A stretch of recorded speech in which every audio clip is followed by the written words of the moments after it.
Welcome to Gurukul VRS academy. चर्चा करते हैं आज के करंट अफेयर 16 जुलाई 2020 की। चलते हैं पहले प्रश्न की ओर। विश्व युवा कौशल दिवस कब मनाया जाता है? ऑप्शन है आपके ए 12 जुलाई, बी 13 जुलाई, सी 14 जुलाई, डी 15 जुलाई। आंसर है आपका 15 जुलाई। विश्व युवा कौशल दिवस प्रत्येक वर्ष 15 जुलाई को मनाया जाता है। विश्व युवा कौशल दिवस पहली बार 15 जुलाई 2015 को विश्व स्तर पर मनाया गया था। पीएम मोदी ने विश्व युवा कौशल दिवस के अवसर पर वीडियो कॉन्फ्रेंसिंग के माध्यम से कहा कि आज के युवा की सबसे बड़ी ताकत उसकी स्किल ही है। पीएम मोदी ने कहा कि सहस्त्राब्दी युवाओं की सबसे बड़ी ताकत नए कौशल प्राप्त करना है। कोविड-19 ने नौकरियों की प्रकृति को बदल दिया है और फिर नई तकनीक है जिसने हमारे जीवन को भी प्रभावित किया है। चलते हैं अगले प्रश्न की ओर। पोलैंड के किस राष्ट्रपति ने लगातार दूसरी बार जीत दर्ज की है? ऑप्शन है आपके ए आंद्रेज डूडा, बी राफाल ट्राजास्कोवस्की, सी किंगा डूडा, डी इनमें से कोई नहीं। आंसर है आपका Andrzej DUDA.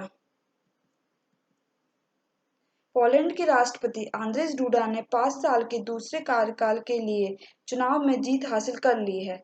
दक्षिणपंथी law and justice party के डूडा ने पिछले हफ्ते हुए चुनाव में करीबी मुकाबले में विपक्षी सिविक प्लेटफॉर्म पार्टी के राफाल ट्राजाकोवस्की को हराया। डूडा को 50.21% और ट्राजाकोवस्की को 48.79% मत हासिल हुए। चलते हैं अगले प्रश्न की ओर। श्री पद्मनाभ स्वामी मंदिर के प्रशासन में शाही परिवार के अधिकारों को बरकरार रखा है। यह मंदिर किस राज्य में स्थित है?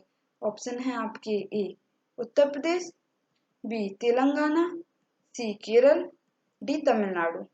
आंसर है आपका केरल। चलते हैं अगले प्रश्न की ओर। छत्तीसगढ़ में किस योजना के तहत सरकार ने गोपालक किसानों से ₹2 प्रति किलोग्राम की दर से गोबर खरीदने को मंजूरी दी है? ऑप्शन है आपके ए गोधन न्याय योजना, बी गोबर खरीदो योजना, सी किसान गोपालक योजना, डी इनमें से कोई नहीं। आंसर है आपका गोधन न्याय योजना। छत्तीसगढ़ में भूपेश बघेल मंत्रिमंडल ने गोधन न्याय योजना के तहत गोपालक किसानों से ₹2 प्रति किलोग्राम की दर से गोबर खरीदने को मंजूरी दी है। गोधन न्याय योजना 21 जुलाई को हरेली पर्व के दिन लॉन्च की जाएगी। चलते हैं अगले प्रश्न की ओर। डॉक्टर अनीता भटनागर जैन को नेशनल बुक ट्रस्ट के बोर्ड ऑफ ट्रस्टी में कितने वर्ष के लिए नामित किया गया है? ऑप्शन है आपके ए 1 वर्ष, बी 2 वर्ष, सी 3 वर्ष, डी 4 वर्ष। आंसर है आपका 3 वर्ष। केंद्रीय मानव संसाधन विकास मंत्रालय ने प्रदेश की पूर्व अपर मुख्य सचिव डॉक्टर अनीता भटनागर जैन को नेशनल बुक ट्रस्ट के बोर्ड ऑफ ट्रस्टी में 3 वर्ष के लिए नामित किया है। डॉक्टर जैन के अतिरिक्त देश में 13 अन्य लेखक व साहित्यकार बोर्ड में नामित किए गए हैं। चलते हैं अगले प्रश्न की ओर। बीसीसीआई का अंतरिम सीईओ किसे नियुक्त किया गया है? ऑप्शन है आपके ए अनुराग ठाकुर, बी हेमंग अमीन, सी ब्रजेश पटेल, डी सौरभ गांगुली। आंसर है आपका हेमंग अमीन। हेमंग अमीन फिलहाल इंडियन प्रीमियर लीग आईपीएल की संचालन समिति में शामिल हैं। चलते हैं अगले प्रश्न की ओर।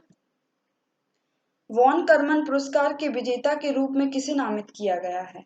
ऑप्शन है आपके ए डॉक्टर के सिवान, बी डॉक्टर जी सतीश रेड्डी, सी जिम ब्रिडेस्टाइन, डी इनमें से कोई नहीं। आंसर है आपका डॉक्टर के सिवान। भारतीय अंतरिक्ष अनुसंधान संगठन के अध्यक्ष डॉक्टर केला सतीवु सिवान को 2020 वॉन करवन पुरस्कार के प्राप्तकर्ता के रूप में नामित किया गया है।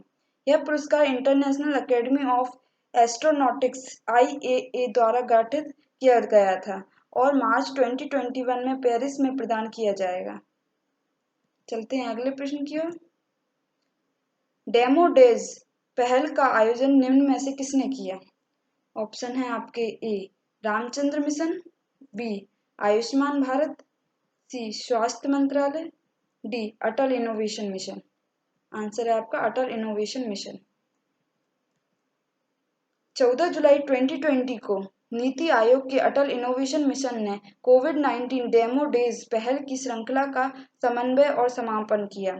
इस पहल के तहत व्यक्तिगत सुरक्षा उपकरणों पीपीई, चिकित्सा उपकरणों, प्रौद्योगिकी समाधानों पर 9 डेमो डेज आयोजित किए गए थे।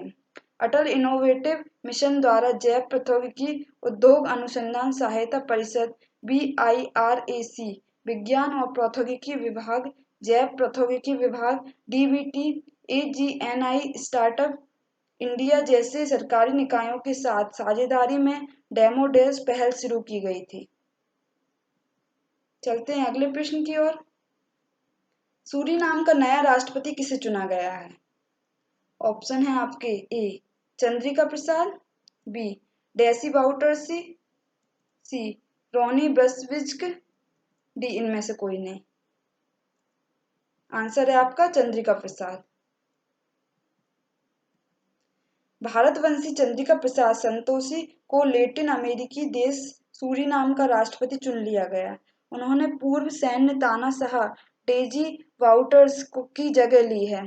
सूरीनाम आधिकारिक तौर पर सूरीनाम गणराज्य दक्षिण अमेरिका महाद्वीप के उत्तर में स्थित एक देश है। चलते हैं अगले प्रश्न की ओर। इंस्टीट्यूट ऑफ लाइफ साइंसेज, जिसने कोरोना वायरस की स्टेबल कल्चर्स की स्थापना की है, किस राज्य में स्थित है? ऑप्शन है आपके ए उत्तर प्रदेश, बी हरियाणा, सी पश्चिम बंगाल, डी ओडिशा। आंसर है आपका ओडिशा।